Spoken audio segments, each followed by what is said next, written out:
Good afternoon. I'm Ed Bechtel from Bechtel's Pharmacy, and we're here again at the Slatington Library to do our monthly diabetes talk, The Sweet Spot.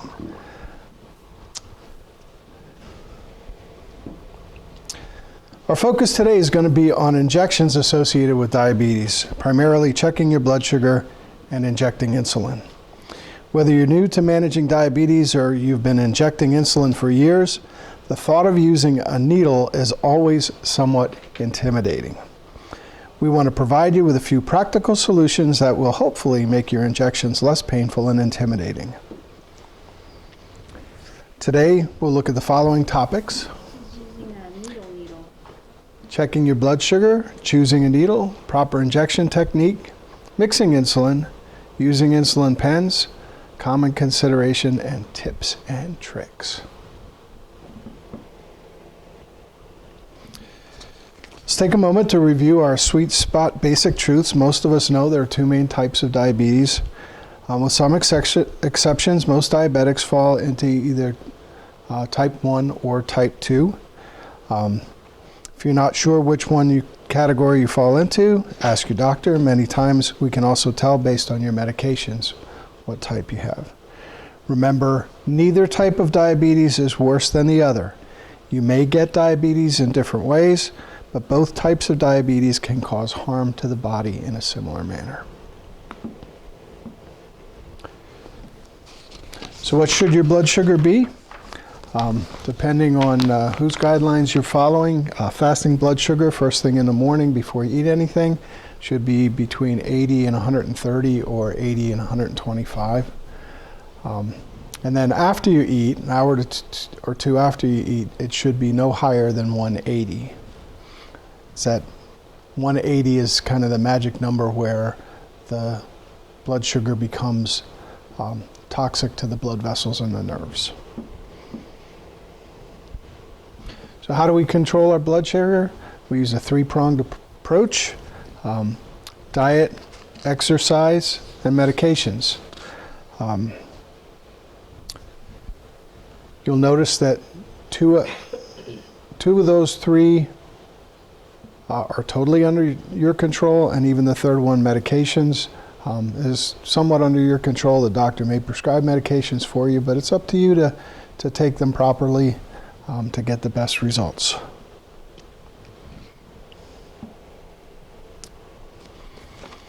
So monitoring your blood sugar levels is a critical component of diabetes management, but we know that numerous finger pricks can leave you feeling like a pincushion. For some patients, the pricks become more uncomfortable over time. Fortunately, there are ways to lessen the pain that comes along with testing. Here are some suggestions. Resist aiming straight at the tip of your finger. If you think about what your fingers are for, touching, feeling, there's a lot of nerves in your fingers and they concentrate in the middle.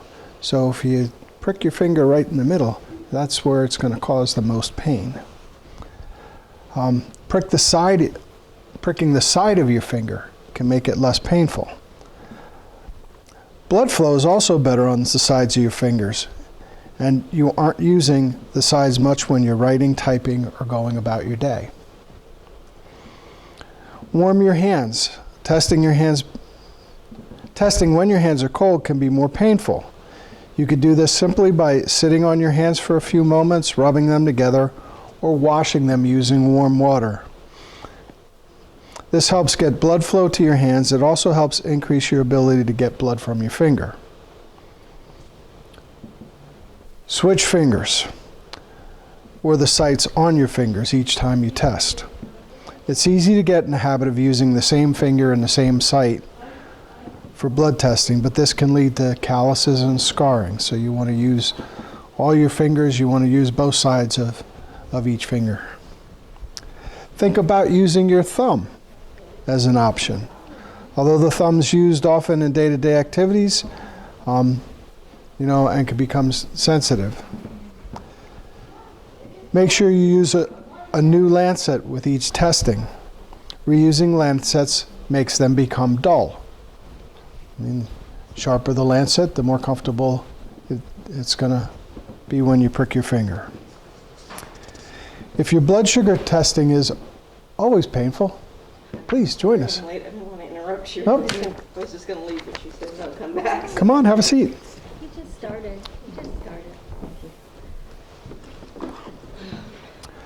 If blood testing is always painful, your Lancet may be set too high, too hard, or too deep. The lancing devices usually have an adjustment on them. If you're not sure how to adjust your lancing device, speak to your pharmacist.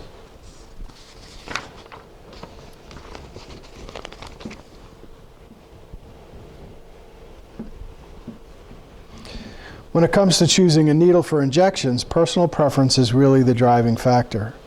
Insulin is injected subcutaneously, meaning just below the skin. So a long needle that reaches into the muscle is not necessary.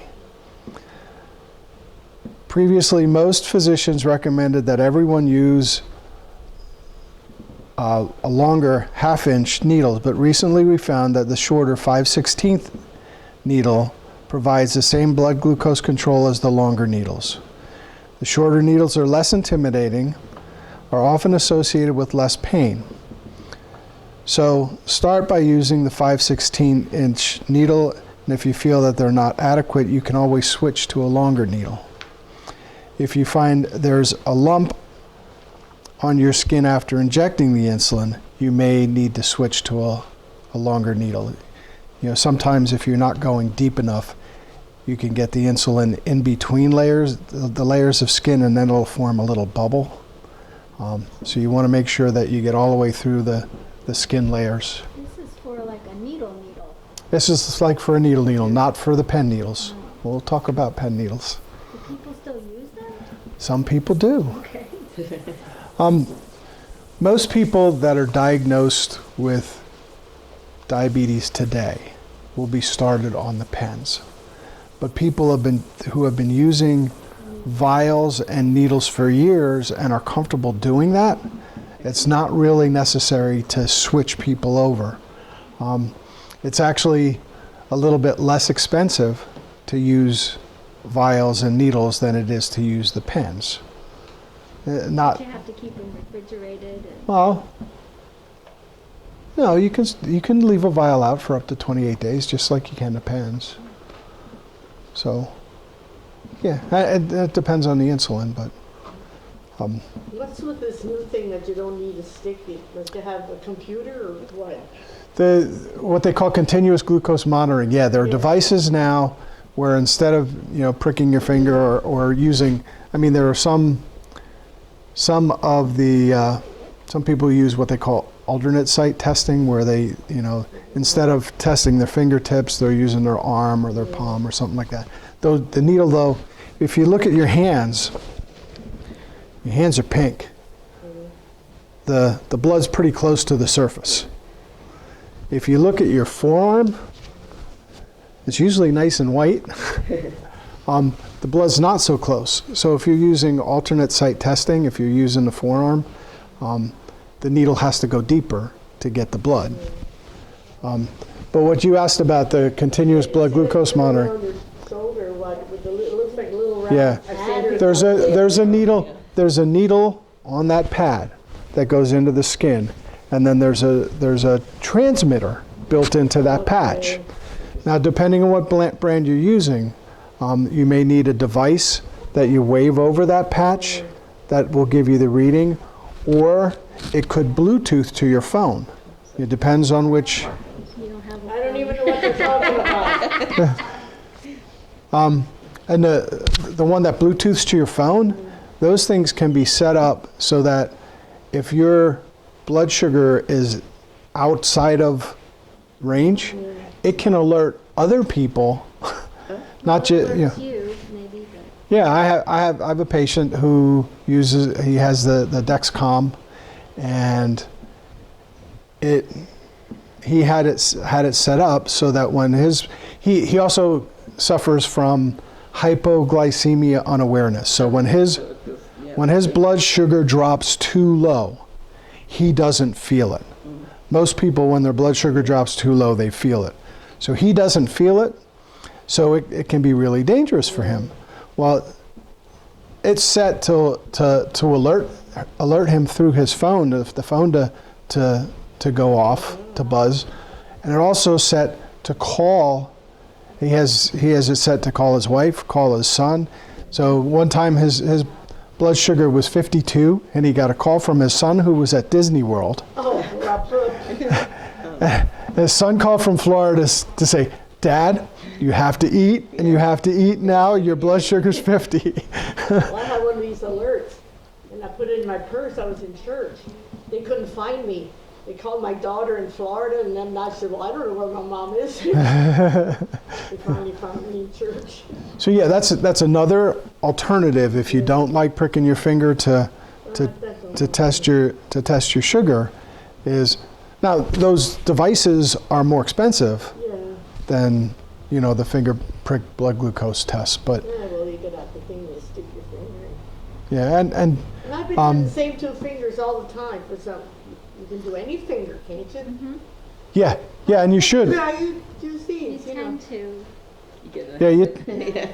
Like, oh, I can see something there. Maybe I should do something. No, it doesn't even bother me. I don't, I stick it on the sides, but Yeah, I mean, if you use every finger and you use each side of the finger, that gives you lots of different sites. You use both hands.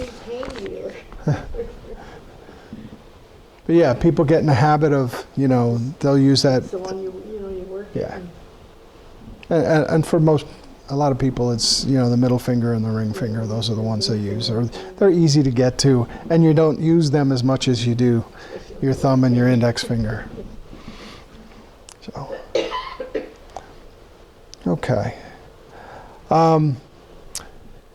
You also, as well as the needle itself, the syringes come in different sizes, and you should use one that holds the volume based on the units that you inject.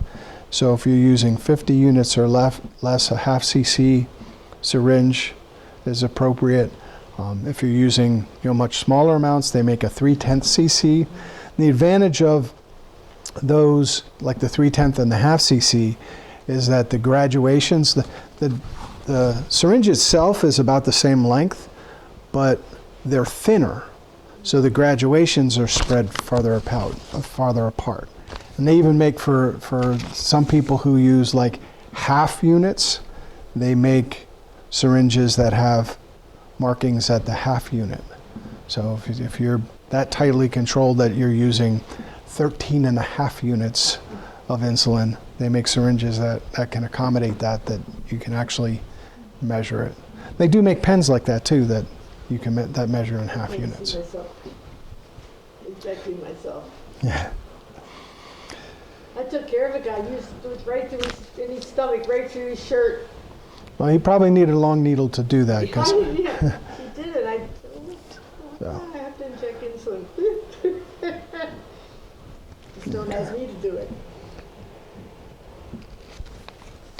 So an insulin syringe has 3 basic parts: a needle and cap, a barrel, and a plunger. The needle is short and thin. It's covered by a tiny layer of silicone and allows the needle to pass through the skin easily and helps prevent discomfort. There's also a thick plastic cap that covers the needle. The barrel is the long, thin plastic chamber that holds the insulin. The barrel is marked with lines to measure the number of units of insulin. And the plunger is a long, thin plastic rod that fits snugly inside the barrel of the syringe. It slides up and down to either draw the insulin into the barrel or push the insulin out. The plunger has a rubber seal at the lower end to prevent leakage. The rubber seal should be matched with the line on the barrel that's to measure the correct amount of insulin.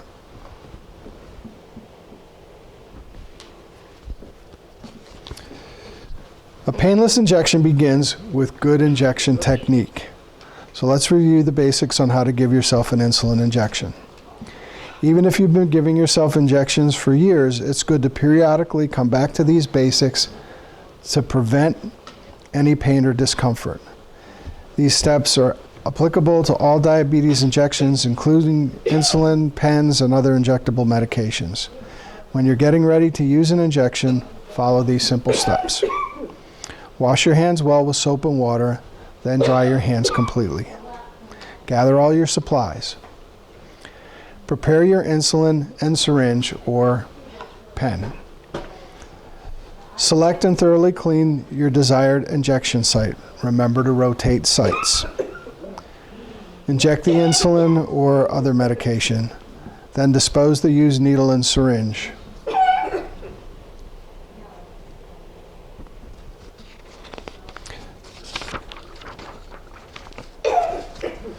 So now we're going to look at each of the steps.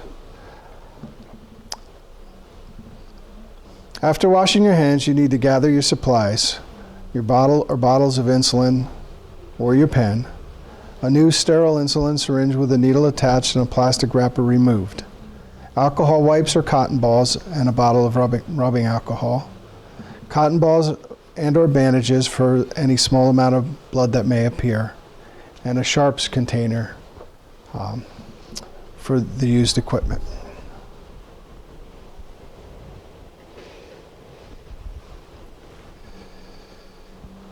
So to prepare your insulin, if it's a long-acting insulin, it's got to be suspended. You want to roll the vial between your hands. You don't want to shake it because that can actually damage the insulin molecules, but roll it to make sure that it's suspended.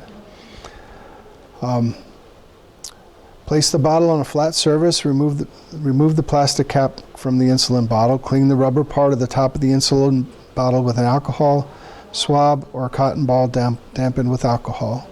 Set the insulin bottle nearby on a flat surface. Remove the cap from the needle. If your doctor's prescribed 2 types of insulin to be taken at once, your next steps may differ slightly. We'll cover that in just a moment. Very few people actually mix insulins anymore. There are several fixed ratio mixed insulins, pre-mixed insulins, 70-30, 75-25.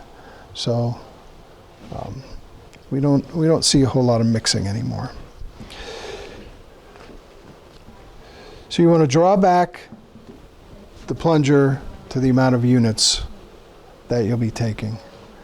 Then you pulling air. Then you're going to put the needle in through the rubber stopper, inject the air into the bottle, then turn the bottle upside down. Make sure that the insulin covers the end of the needle that's in the, otherwise you'd just be drawing more air back out of the bottle. Pull back on the plunger to the required number of insulin measured from the top of the plunger. Check the syringe for air bubbles. Air bubbles in the syringe won't harm you if they're injected, but with insulin, they're displacing, if you have air bubbles in there, it's displacing some of the insulin that should be there, and you wouldn't be getting the right dose. Gently tap the syringe so the air bubbles rise to the top. Push on the plunger, recheck the dose, add more insulin to the syringe if necessary. Remove the needle from the insulin bottle and carefully replace the cap.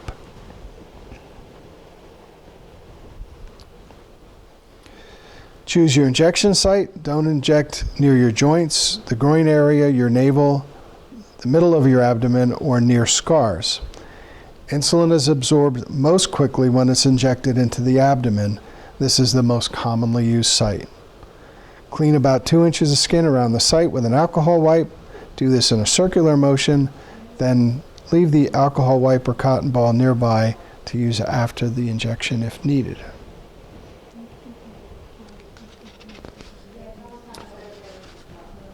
Patients select injection sites based on many factors, including accessibility, the presence of fatty tissue, and the rate of insulin absorption. As a result, the most popular site for self-injection include the stomach and the outer thigh. When injecting into your stomach, stay at least 2 inches away from your belly button and any scars you may already have. For an injection in your thigh, inject at least 4 inches, about a hand's width, above the knee. Don't inject insulin into your inner thigh because of the large number of blood vessels and nerves in this area.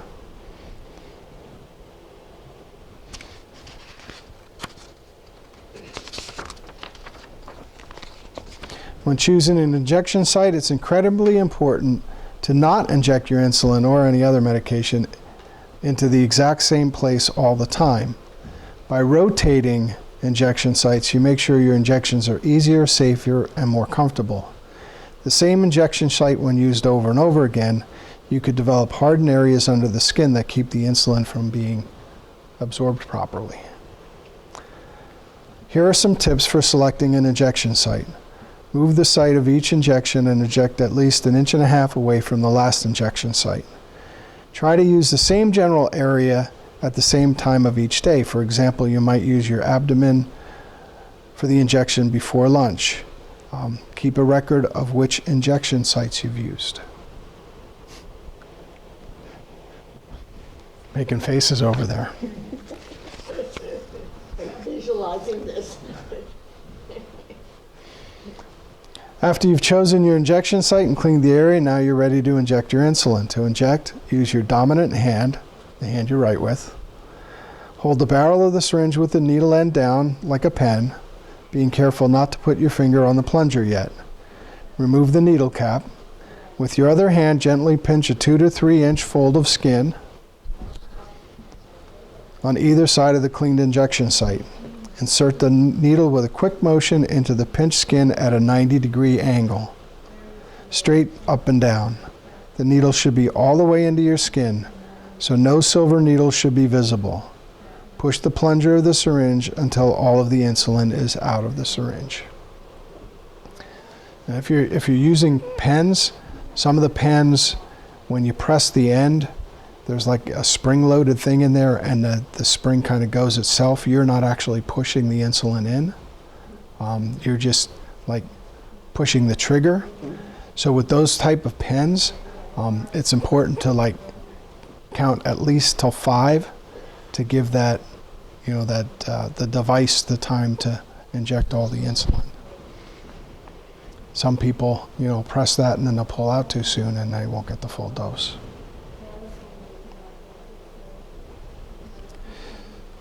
You want to quickly pull the needle out at the same angle that you put it in. Don't rub the injection site.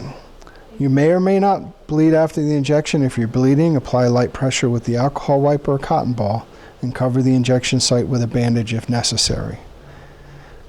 After injecting, it's not necessary to recap the needle. Simply drop the entire syringe and needle into your container for used sharp equipment. Reusing needles may seem like a good idea, but every time a needle is injected, it becomes duller. This can result in discomfort when injecting, so using a new needle for every injection is best. Now, I do know some people who will reuse needles, and 10 or 15 years ago, the American Diabetes Association kind of like looked into that, did a study, because theoretically, that puts you at greater risk of infection by reusing needles. But they found that if you wipe the needle with alcohol, recap it, and reuse it, that they didn't find a statistically significant increased risk of infection. That's just one study. But, that for those people who do reuse their needles, it's kind of a little bit of reassurance that How many times a day must you inject? depends. Insulin? It depends. Depends Some on how people, bad you are. it depends on how closely you're controlled. If you're a type 1 diabetic where you don't make any insulin, oftentimes those people will inject 4 or 5 times a day. They'll have a long-acting insulin that they'll inject once a day, and that gives a baseline for the whole day. And then they usually inject to cover the carbohydrates in each meal. And then sometimes they'll have to inject for a snack. So, it depends on a number of factors, but it could be more often. Sometimes people are, have widely fluctuating blood sugars, and they'll test their blood sugar, 5, 10. even 20, 25 times a day for some people. I had this one patient, he was a football player and a wrestler in high school. You know, his activity level was, you know, kind of really random, and he used to have to check his blood sugar 25 times a day. I would see him at football games. I would see him come off the field, go to the bench, and check his blood sugar. And then sometimes you'd see him go for the Gatorade. I had a friend that had a pump. Uh-huh. Listen all the time. I'd Yeah. look at the mountain and be drinking a milkshake. I said, "You're right." But see that instead of taking the long-acting insulin, the pump essentially does the same thing. It uses short-acting insulin and gives you a little bit at a time all the time. And then at mealtime, you can, you know, dial it up and give yourself extra. So, but there, instead of giving an injection each time, there's a needle under your skin all the time. So you get used to it.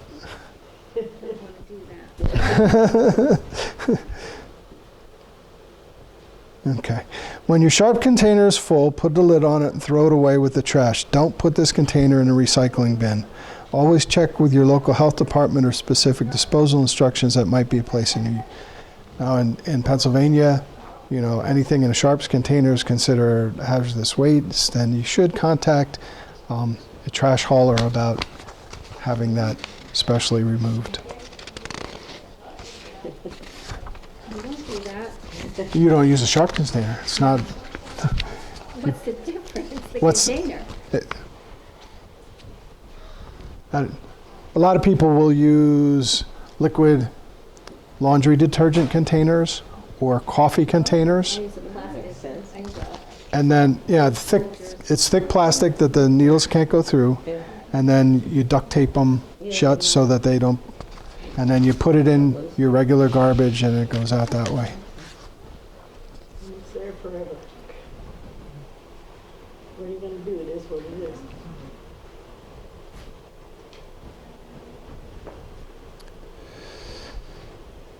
Anybody here mixing insulins? I don't use it at all, but I can just Yeah. ahead of time. My boyfriend's just been like, So definitely. if your doctor has prescribed 2 types of insulin to be injected at once, this is called a mixed dose.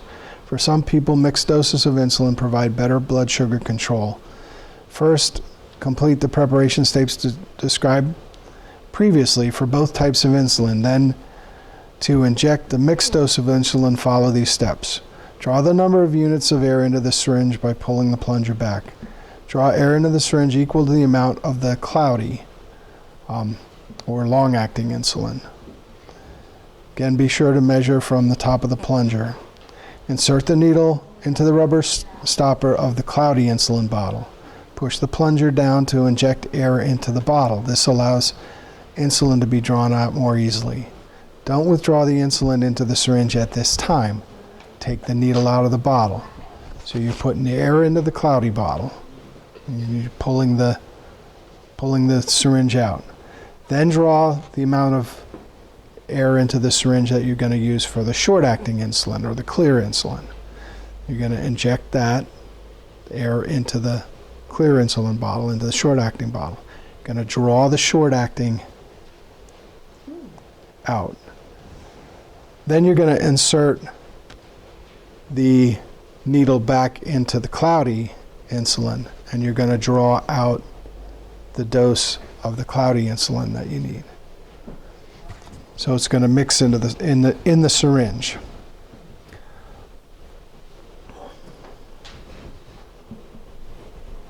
So I went through 2 slides. And check for air bubbles and recheck the dose. So you have both doses in one. Both doses, yeah, in one. And like I said, that's, If you don't add air to the bottle, it won't allow you to. well, you're creating a vacuum then when you pull. When you pull out without putting air, you got to put air in to replace what you're pulling out. Right, that's okay. If you don't do that, then when you try to pull out, you're creating a vacuum, and then it'll want to suck back in. Yeah, I don't know anything about this. It's interesting. So, but like I said, mixed dose insulin is becoming less and less common.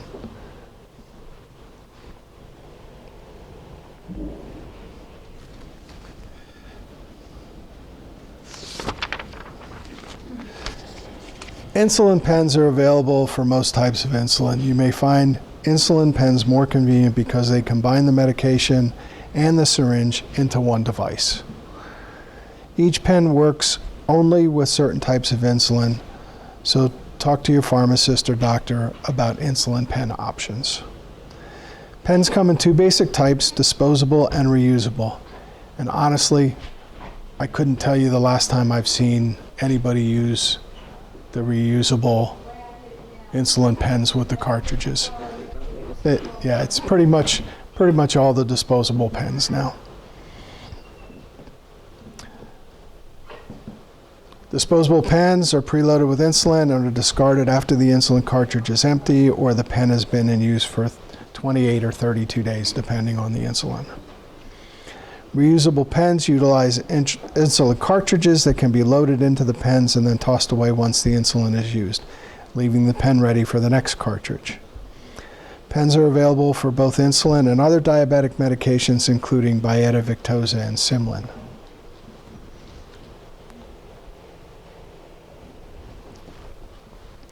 When it comes to using a pen, follow the same procedures for injecting that we previously discussed. You'll need to attach a pen needle to the end of your pen.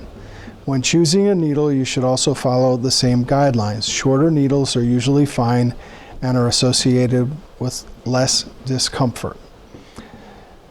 You'll dial the desired insulin dose on the pen instead of drawing the insulin from the bottle.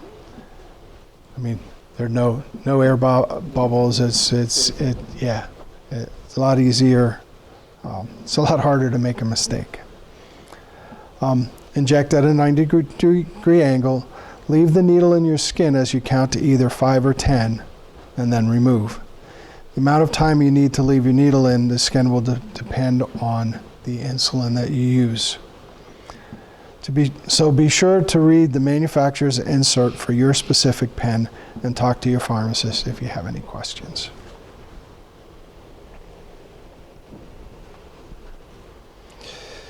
It's normal for a small amount of blood to occasionally appear when you inject insulin or other medications. This can occur whether you use a pen or a syringe. This bleeding, which is usually caused when the syringe punctures a tiny blood vessel, can be stopped by putting pressure on the injection site with your finger or a cotton ball. Simply maintain light pressure directly to the site. Don't rub the bleeding site. The site will not normally bruise, but if a bruise does appear, don't use that injection site again until the bruise is completely gone.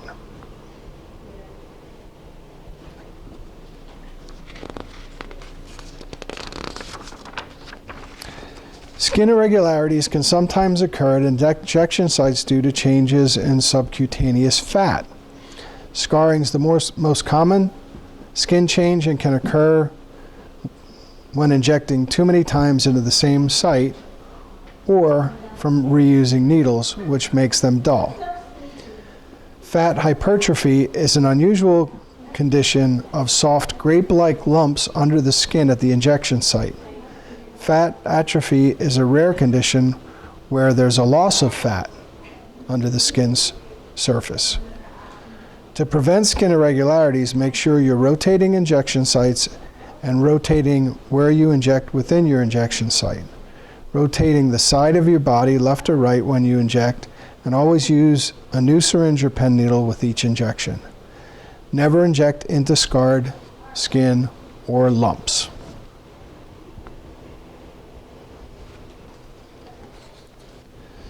Finally, let's quickly talk about some basic tips and tricks for preventing uncomfortable injections. Most insulin injections don't hurt, but following these guidelines will help prevent any discomfort. Wait until the alcohol from the swab has completely dried on your skin before injecting. Pretty much common sense. You know, if you've ever poured alcohol into an open wound, it burns. So if you're injecting through alcohol wet skin, you're going to push some of that alcohol in. Be sure you're not bleeding. You're not bending the needle when you remove the cap. Needle caps should be removed by first twisting and then pulling them straight off. I couldn't tell you how many times I've had people call me up saying, I have a defective insulin pen. And what they really did was they didn't put the pen tip needle on correctly. And with those pen needles, there's actually two needles. One that sticks out that you're going to give yourself the injection with. Another that goes through the rubber plunger and into the reservoir for the insulin. So they'll put it on an angle, and they'll bend that inside needle so it's not through the rubber plunger. Well, you're not going to get any insulin through that needle unless the needle is through the plunger, through the rubber stopper. So periodically I get to re-educate people on how to put the pens on their needles. I had trouble with the thing this morning. I pulled it out and it's not working. Why isn't it working? So I put another needle in it, snapped it in. It's sometimes with the lancing devices, Yeah. sometimes the springs over time will wear out. So, if you find that that's I had mine forever. I guess it's time for a new one. well, I mean, if it's still working, if it ain't broke, don't fix it. You're right. But yeah, sometimes those springs wear out over time and they need to be replaced. Something else aggravating me in the morning. Okay. I break more of these rules than follow them. Inject your insulin when it's at room temperature. Cold insulin can make injections more uncomfortable. Once you have your insulin bottles at home, you may store them at room temperature for up to 28 days. We recommend keeping the bottles that you're not actively using in the refrigerator. And what you are using, you can keep at room temperature. Try to keep the muscles in the injection area relaxed during an injection. Never use your needles more than once. Reusing a needle can bend and dull the tip, which will increase discomfort and could cause it to break off and become lodged in your skin. Penetrate your skin quickly.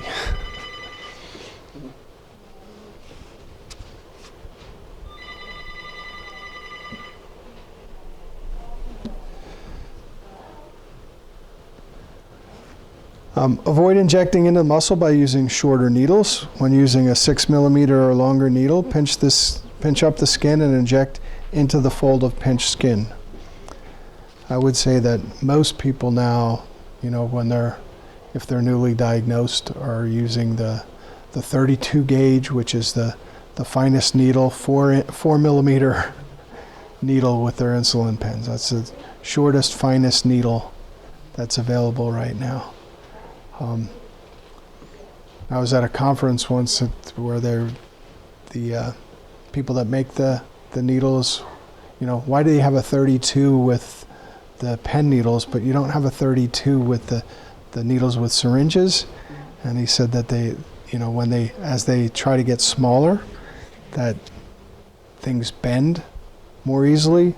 So with the, where you're, Through the whole process. right, yeah. Right. Yeah. We don't have the metal alloys yet that can give you that fine a needle on a syringe. Inject your insulin or other medication just under the skin and not into the underlying muscle. Inject at a 90-degree angle. Inject the needle completely, making sure that none of the needle is visible when it's beneath the skin. Finally, always rotate injection sites and rotate areas within the site as well as the side of the body used. And that was our